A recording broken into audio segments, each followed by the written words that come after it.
We were living in the back room of my grandmother's house. My mother, myself, and my two younger brothers. One had just not too long turned one, and my mother had left. She left my father. She said that because he didn't change, she would tell me. She told me this actually years later. Because he didn't change, she decided to change. She chose to change. And so we traveled from Memphis, Tennessee to East St. Louis, Illinois, via Greyhound bus. There, in that moment, woke my passion for many things. One of them was traveling. But it was one night in that back room that I looked up at the sky and I had this overwhelming feeling. I was about 5 years old, overwhelming feeling that something loved me despite what I was going through, despite that someone was projecting, two people were projecting their pain on me in a similar way that I write about in my memoir, Compass. Um, but this week, I'd like to talk about the word confidence. And I love that when I was reading the definition, it's the list of 52 virtues that I've been working on with my children over since COVID. COVID was an opportunity, like my mom said, for us to find ourselves. And I had wanted to work on this with other children in Sunday school, but that didn't pan out. And it actually worked out because one of the things that I've said before is that whatever you decide to do out in the world, you must first do it at home. That our children are our students. As we are parents, we are students, but our children are our students. They are our mentees. We are their mentor. We are their teacher. We are their coach, their guide, their protector. And so we started going over these list of virtues, and I can definitely tell you that I've seen a lot of difference in my children, as far as my son recognizing when he's being provoked at school, seeing beyond the action and moving towards the heart of the person. That I believe Jesus is the example to not so be caught up, to not to be caught up in the actions, but to see the heart of the individual. Does that mean that we're excusing their behavior? No, we are gaining understanding, for we are told to get understanding as much as possible. In it, you have wisdom, and in it, you can defy or transcend life experiences. You can defy the odds of being angry and upset and shameful and guilt and doubtful and vengeance and violence and all these things that we see in the world, because often it is at the root that we are caught up in that experience. We're letting that experience define us. We're letting that experience um, decipher what it is that we are going to do with our lives. And so, the definition, when we look at the definition, confidence is having faith in someone. It is trusting that you will have what it takes to handle whatever happens, that you feel sure of yourself, and that you enjoy trying new things. And I was reading the last bit of it where it says, when you have confidence in others, you rely on them. And I'll go ahead and touch upon that in just a second. But one of the things that often is missing is faith. It's who you believe in that will carry you through your circumstances. Who you believe in will light a path for you for truth instead of error and illusion. And so without a shadow of doubt, because it was when we moved into our new home that across the street from where I had experienced the projection of pain, that I looked out of my bedroom window. Right, I raised my blinds, my curtain, and my window was. This was an old house, so you had to be careful how you raised my window. But I looked out my window and I said I wanted to be aligned with nature. And several things happened. Many of which I probably cannot account for, but my soul My spirit knows what happened. Getting a Bible, getting and reading it, from cover to back. The New King James version of the Bible. And when I look at it even now, it's tiny print, and it was the small church Bible that one of my aunts told me to go ahead and take it. And so I laid on my little colorful carpet, shaggy, colorful carpet, and just read it from beginning to end. I received a bookmark that had the prayer on it. And I immediately dropped to my knees and memorized that within 15 minutes. I started learning about Jesus and watching the shows. And I started realizing that even before then, that my thoughts had something to do with my experience and how I would deter or what I would deter negative thoughts and said, no, that is your stuff to deal with. And I became a student. I start thinking that I didn't want to think about mistakes. It was so horrible, the word mistakes, that I changed it over to life lessons. I remember the thought being, an idea being revealed to me that life is about building character, that we have these tests to go through. And I became more observant of my surroundings, that my world at that time, living in Eagle Park, Illinois, became my school. And also to the television shows that I watched, Lifetime and Highway to Heaven, and all of this stuff became a school to me, learning about people's behaviors and how to address things. And what I didn't realize is I was learning more about the cycle of pain, the generational cycle of pain. And I knew in my heart that life didn't have to be that way.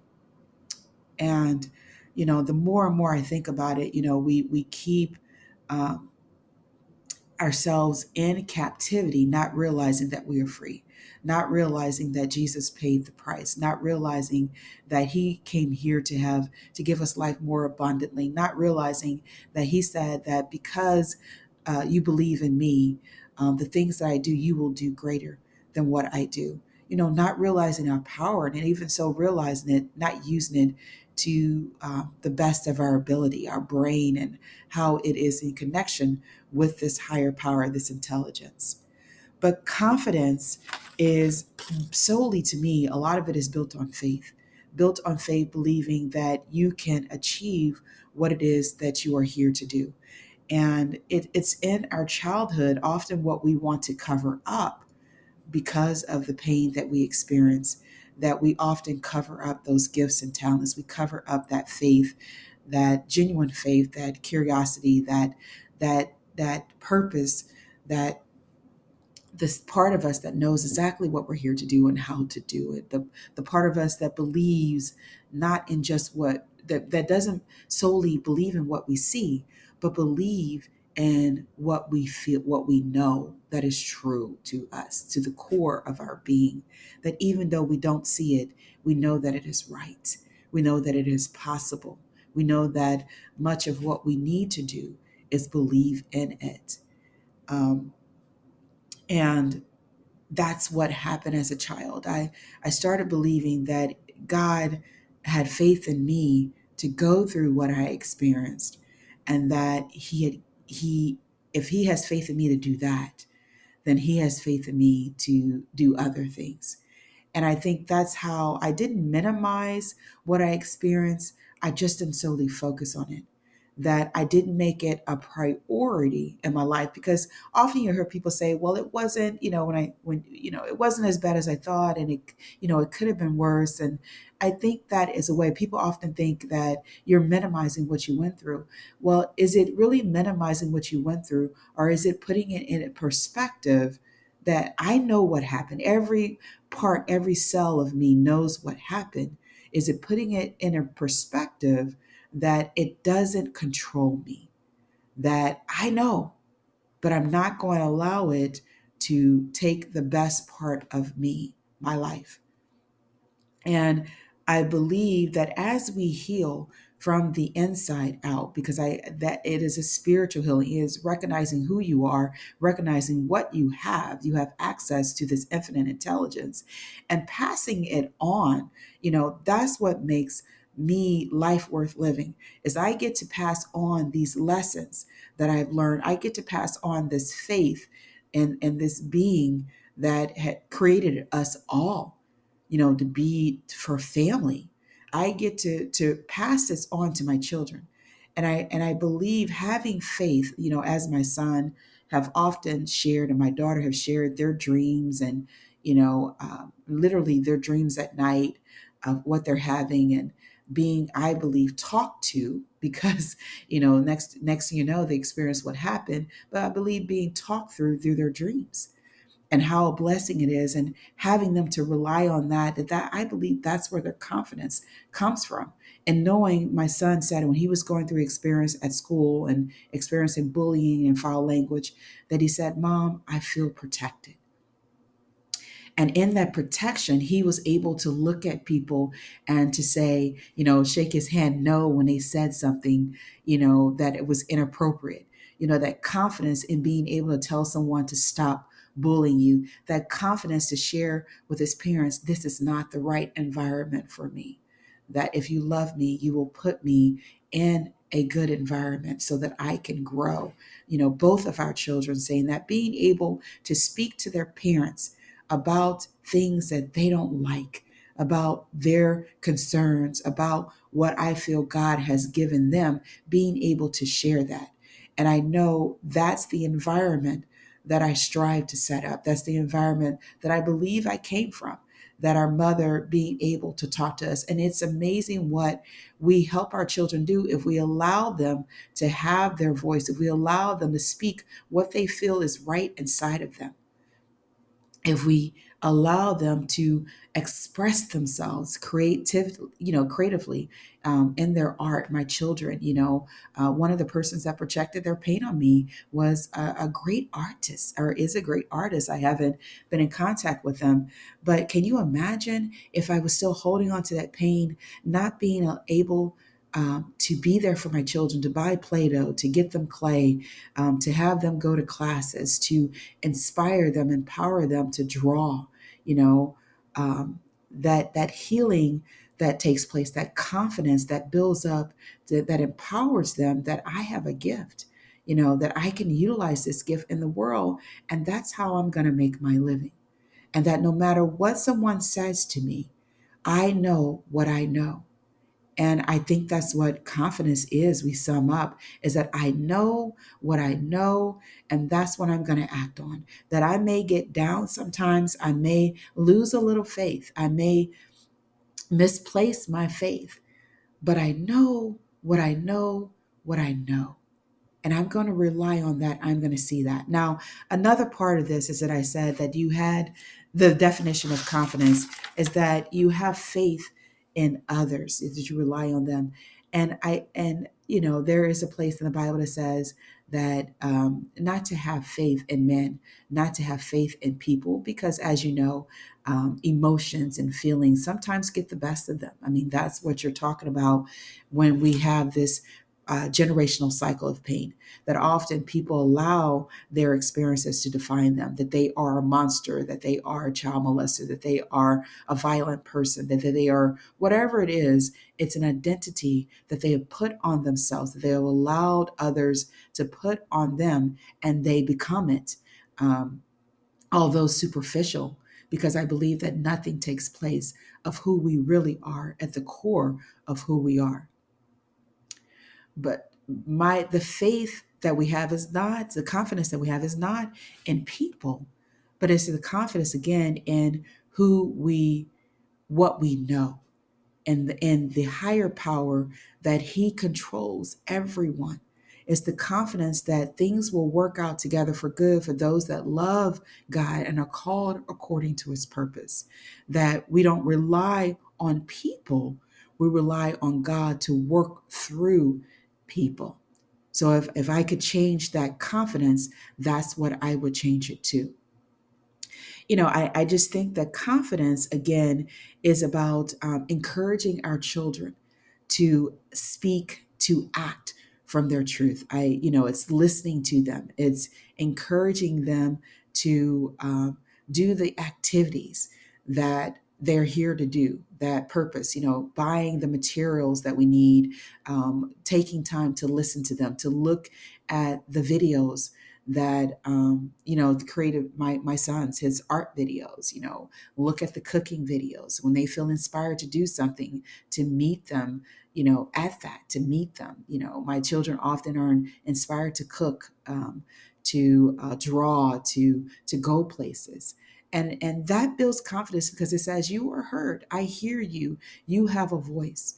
And when we support their actions, then we tell them your actions are not in vain, that you are here to do the work that you are here to do. And I am here to support that, because um, as parents, fulfill our divine purpose, we are helping our children do the same.